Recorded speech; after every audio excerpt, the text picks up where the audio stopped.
Trump directed him to do it all. Manafort may flip, Cohen may provide other evidence. The president did nothing wrong. There are no charges against him. Impeachment.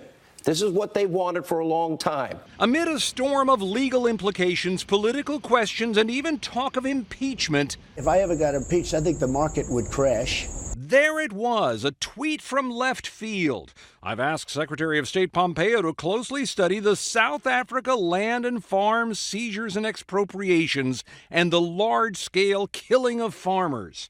The tweet was apparently spurred by a story on the president's favorite channel. President of South Africa, Cyril Ramaphosa, has begun, and you may have seen this in the press, seizing land from his own citizens without compensation because they are the wrong skin color.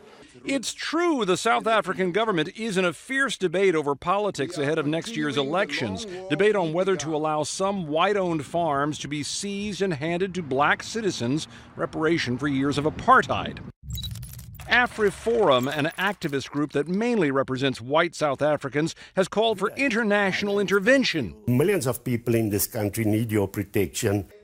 South Africa's president says the issue will be debated by the public and in Parliament.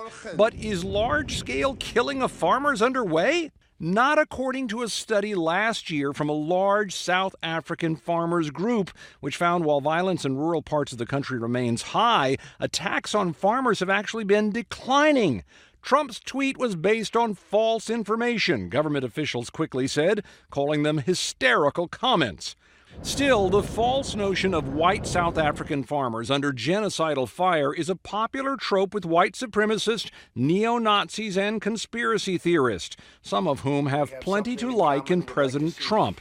His brutal comments about some African countries, his attacks on protesting football players, and more, even as he insists he's no racist. I am the least racist person you have ever interviewed. That I can tell you.